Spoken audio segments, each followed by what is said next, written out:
Good morning, first graders. Today is Monday. Welcome to your second week of learning at home. Remember that you will now move on to your second sheet that was given to you in your bag that has the new matrix for this week. So remember, you do one thing from the reading and writing and then one thing from the math. Hope you enjoy some of those activities. They're really quite fun. Today I'm going to read the morning message.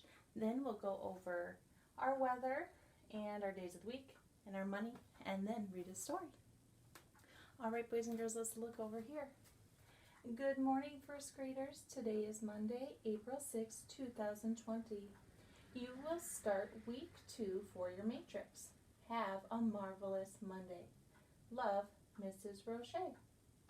All right, boys and girls, yesterday was Sunday. Today is Monday.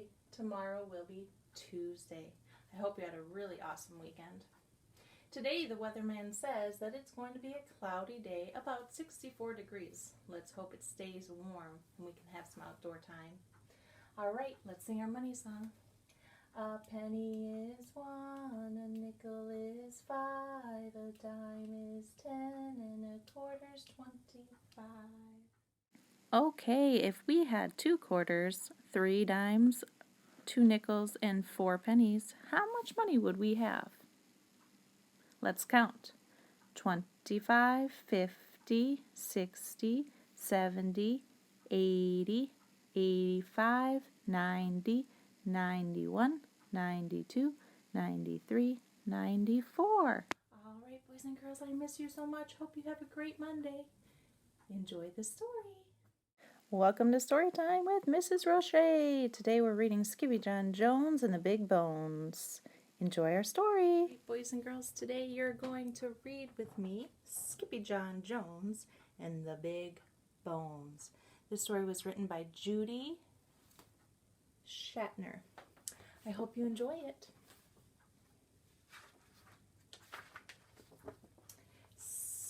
Jon Jones was crazy about digging in Mrs. Dolly Doohickeys' garden.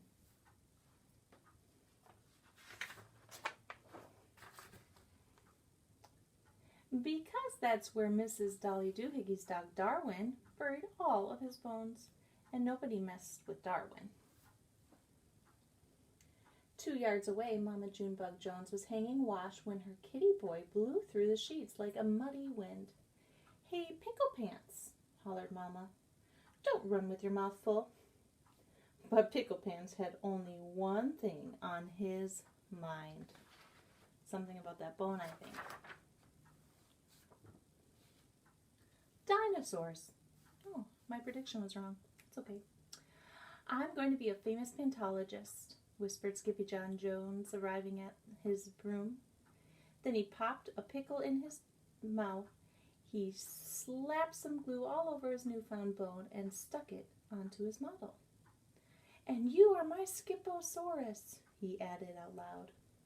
"Skiposaurus," declared Mama Junebug Jones, coming into the room. "Those bones belong to Darwin, and you better take them back, for your prehistoric fossil is that snoozing doggy's snack. And do it now," ordered Mama, "before he wakes up." I don't think Mama is very happy about him taking the bones from Darwin. But the kitty boy had no intention of returning Darwin's bones before he bounced on his big boy bed. First he pounced and wiggled, then he bounced and giggled. All the way up to the ceiling he chanted, "Oh, I'm Jon Jones and I bounce on my bed 'cause I love to eat pickles that tickle my head. Whoop, whoop, whoop." Then he flung himself over to the mirror for a head check.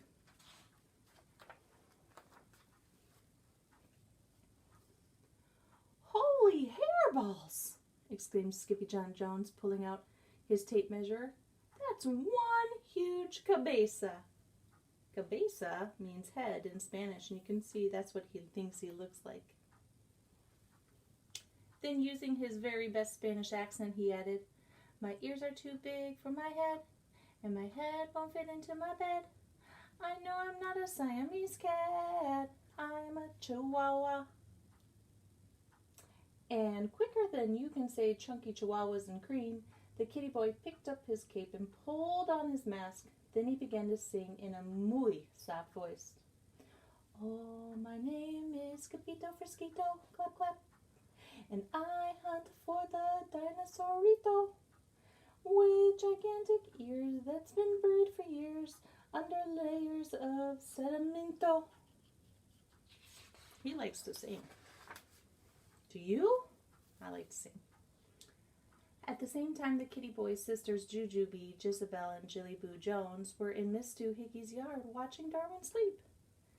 This is fun, said Jezebel. Lots of fun, agreed Jujubee. The most is the fun, added Jujubee. But Skippy John wasn't thinking Darwin. He was thinking dinosaurs, and he knew where to find them, deep within his desert. Oh, sorry, deep within his closet. I wonder how many more bones he has. Look at the pictures. He went into the closet. Does this look like a closet to you? Whoa, said Capito. It's a jungle in here. But as soon as he stepped over the threshold, his snifferito picked up the scent of his old amigos, los chimangos. Stinkitos, called out Skippy Jon Jones. I smell you, but I don't see you. It is I, El Capito Frisquito, the great sword fighter. Up here, Capito, hollered the Chihuahuas. We are toasting los marshmallowitos prehistoricos. Not the prehistoric marshmallows, exclaimed Capito. Yes, dude, replied the dogs, but they are as hard as rocks.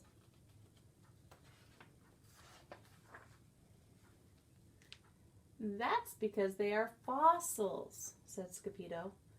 Fossil schmossels, declared Poquito Tito, the smallest of the small ones.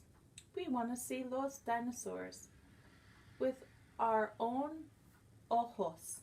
That's eyes, he said, pointing to his eyes. ¿Por qué? Said Capito. That means why? Because, said Don Diego, the biggest of the small ones, we hear they are really, really, really big, dude. This news made the Chihuahuas go insane around the rim of the volcano, singing, ding-a-ling, ding-a-ling, ding-a-ling, ding-a-lito. You are such a silly Scapito. You know what dogs think. If it's good, it must stink. Plus, it's great for the old snifferito. You can clap at home when I sing the songs. But right in the middle of their romp, Mount Itchy Gitchy Gumba blew its top, tossing the doggies right on their rumpitos. That means their bottoms. But a bump on the rump would become the least of their worries.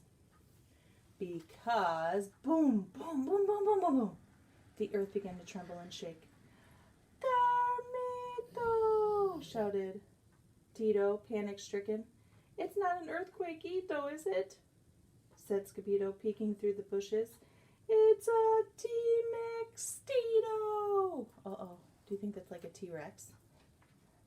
Oh, my prediction was correct. And he wasn't the only dinosaur. There were big ones and small ones, feathered and bald ones.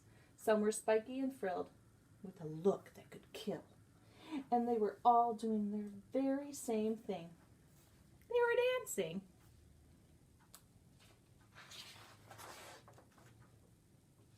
Ay caramba, it's the rumba, cheered the dogs. And before Capito could warn them, the rascals had shimmied and shook their way into the dance line. This is loco, wailed Capito. That means this is crazy, wailed Capito. You will be crushed like crispitos beneath those dinosaur toe Titos. But the Pepitos did not hear. They were too busy singing, Itchy kitchy gumba, dinos do the rumba, with jumbo jaws and giant claws, with horns and beaks and scaly peaks. Itchy kitchy gumba, chimangos do the rumba, with great big hearts and tiny parts, with knobby knees and lots of fleas. Itchy kitchy gumba. but something had to be done to save them. And quicker than you could say, Pachycephalosaurus, Capito let out a big Jurassic Park. Ruff! Holy halitosis, roared the T-Mex Capito. I smell the pickle breath from your Skiposaurus. I am not a Skiposaurus, said Capito, wiping off his mask. I'm a Chihuahua. Not the pillow-fighting, ankle-biting, pickle-dripping, dino-dripping Chihuahua they call El Capito Frisquito, the great sword fighter, said the dinosaur. Oh, yes, see, that's me, said Capito with a bow. Then quicker than you can say Don Diego's Dominoes, every dinosaur stopped, dropped, and rolled far away. Where's the fuego, dudes? Asked Poquito Tito. There's no fire, said Capito. They're just going extincto. Muy bueno, Capito. We love the stinquito, agreed the Chihuahuas, and they tossed him in the air. Muy bueno means good.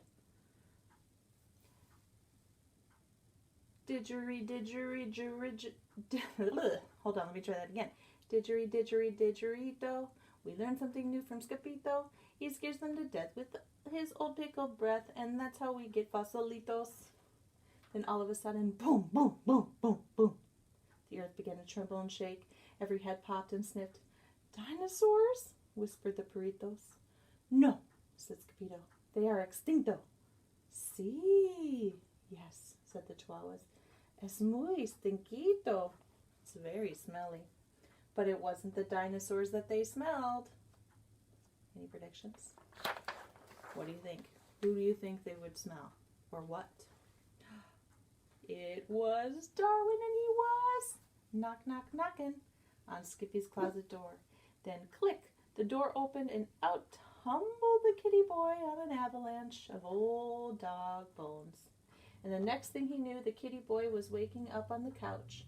What happened? Asked Skippy John. Don't you remember? Asked Mama Junebug Jones. You decided to return Darwin's dog bones.